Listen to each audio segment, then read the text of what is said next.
Assalamualaikum warahmatullahi wabarakatuh. Hai teman-teman, kami dari kelompok 3, penyuluhan pertanian berkelanjutan 2 yang terdiri dari Ahmad Yudi Setiawan, Bayu Sulfahmi, Eka Mustianti, Muhammad Iqbal Aryat, dan Salsabila Pandicara akan menyampaikan materi mengenai menetapkan tujuan penelitian atau kajian. Selamat menyaksikan.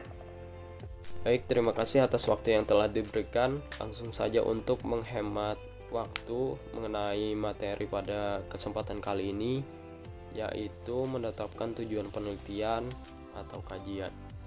Seperti yang kita ketahui bahwa metode penelitian adalah langkah yang dimiliki atau dilakukan oleh peneliti dalam rangka untuk mengumpulkan informasi dan data serta melakukan investigasi pada data yang telah diperoleh. Nah, metode penelitian memberikan gambaran rancangan yang meliputi prosedur dan langkah-langkah yang harus kita tempuh pada saat melakukan penelitian, serta waktu penelitian dan juga sumber data, serta dengan langkah apa saja kita memperoleh data tersebut. Setelah itu kita olah dan analisis. Nah, tujuan penelitian adalah rumusan kalimat yang menunjukkan adanya hasil, sesuatu yang akan diperoleh setelah penelitian tersebut selesai. Juga sesuatu yang akan dicapai atau ditangani dalam suatu penelitian.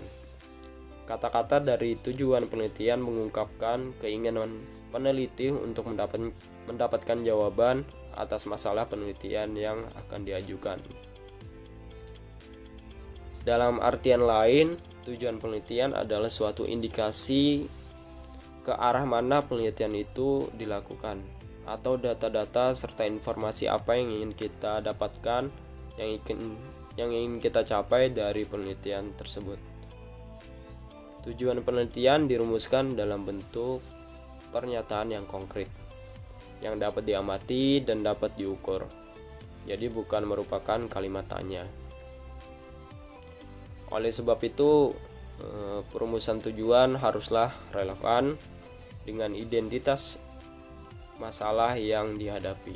Nah, menurut para ahli, salah satunya Buckingham 1974, tujuan penelitian adalah ungkapan mengapa penelitian itu dilakukan. Tujuan dari suatu penelitian dapat untuk mengidentifikasi atau menggambarkan suatu konsep atau menjelaskan serta memprediksi suatu situasi yang mengindikasikan jenis studi yang akan dilakukan. Dari Locke, Spirduso, dan Silverman pada tahun 2013 dalam Creswell 2016, tujuan penelitian adalah untuk menunjukkan serangkaian pertanyaan mengapa Anda ingin melakukan riset dan apa yang ingin Anda dapatkan.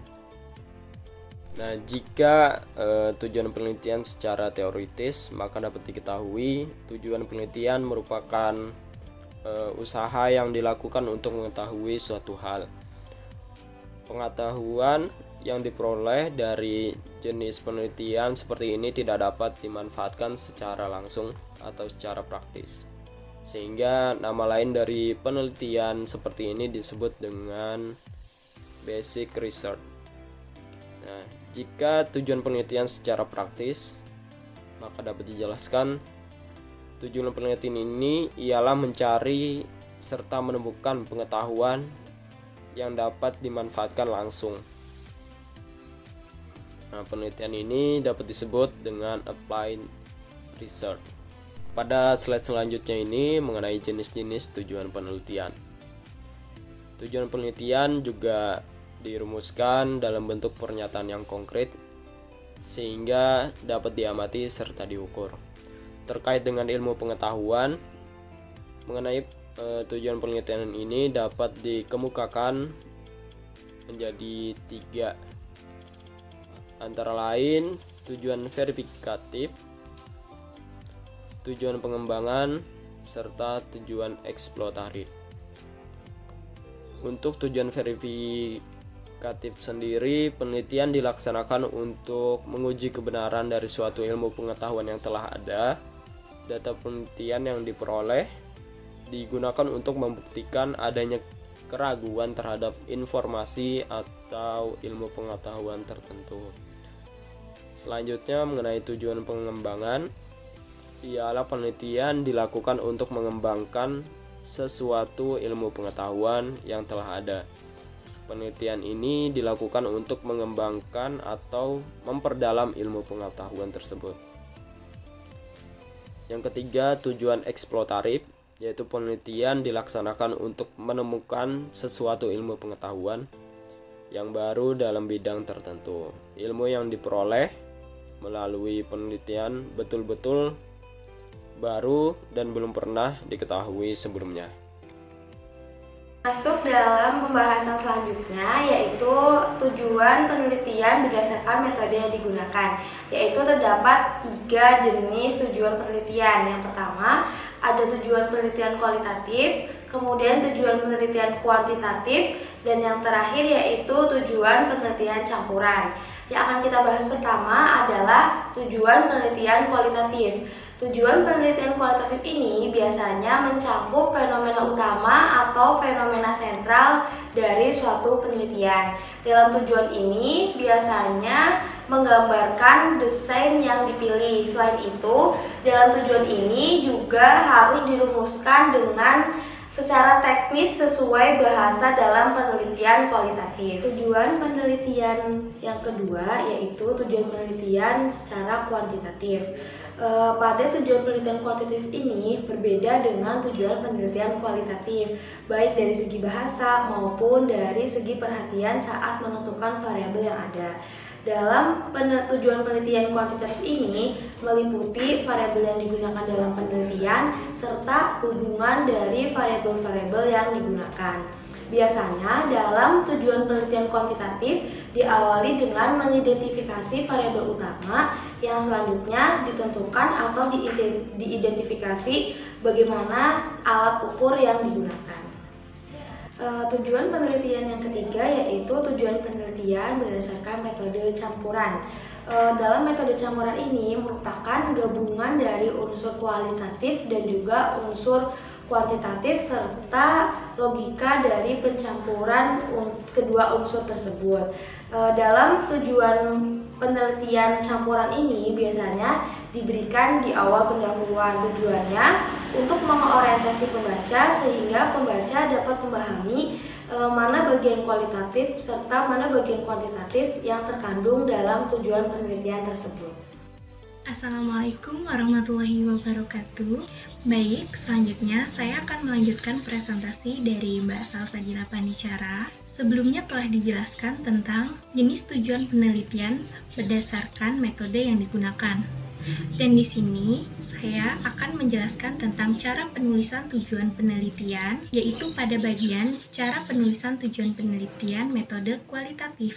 Langsung saja, cara penulisan yang pertama, gunakan kata-kata seperti tujuan, maksud, atau tujuan untuk mengidentifikasi tujuan penelitian yang akan ditulis.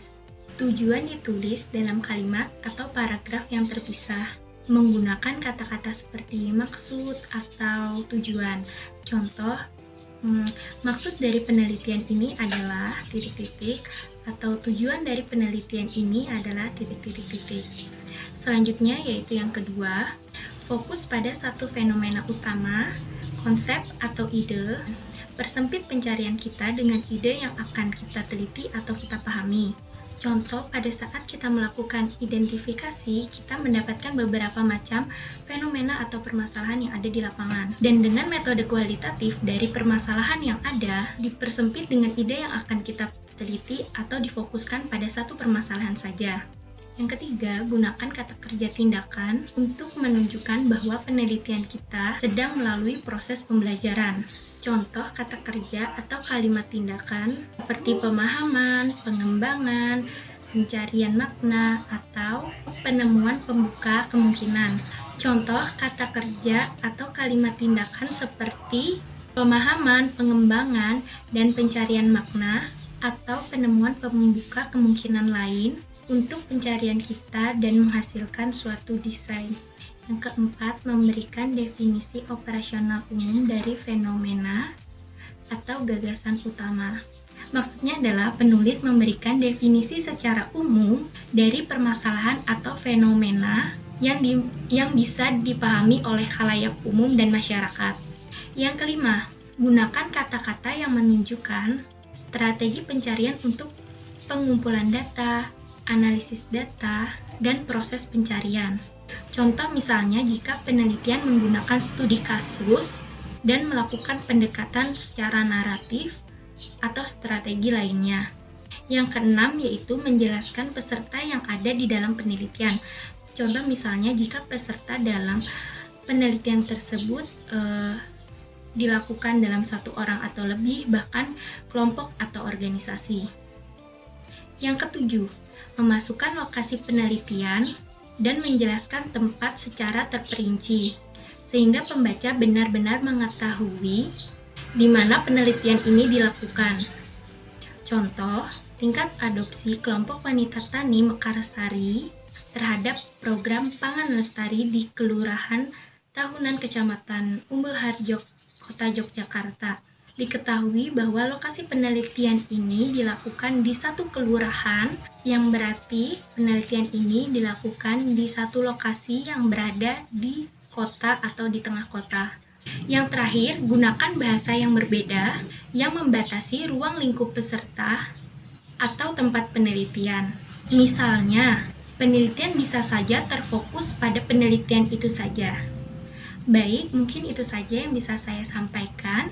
Untuk selanjutnya akan dilanjutkan oleh Mas Ahmad Yudi Setiawan. Yuk. Cara penulisan tujuan penelitian kuantitatif. Gunakan kata-kata seperti tujuan, maksud, dan tujuan untuk mengidentifikasi tujuan penelitian yang akan kita tulis. Kedua, peragakan teori model atau struktur konseptual yang kita gunakan. Lalu variabel independen dan dependen, dan serta variabel lain seperti mediate, moderate, atau kontrol yang digunakan dalam penelitian ini. Gunakan kata-kata yang menghubungkan variabel independen dan terkait untuk menunjukkan bahwa jenis variabel benar-benar terkait. Lalu, tempatkan dan atau variabel-variabel ini dari kiri ke kanan. Lalu tentukan jenis strategi pencarian apa, seperti pencarian survei atau eksperimen yang digunakan dalam pencarian. Lalu tentukan peserta atau unit analisis. Lalu sertakan umum, tentukan variabel kunci menggunakan definisi yang diterima secara luas dan dalam literatur. Di sini saya akan menjelaskan cara penulisan tujuan penelitian campuran.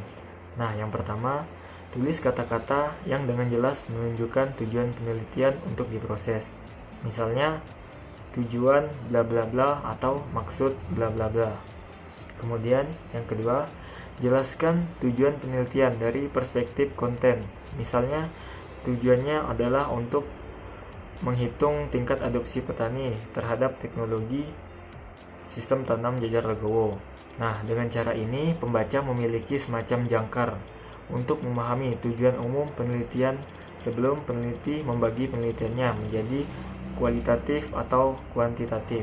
Nah, yang kelima, gunakan kata-kata yang dapat menggabungkan variabel independen dan terkait untuk menunjukkan bahwa kedua jenis variabel benar-benar terikat.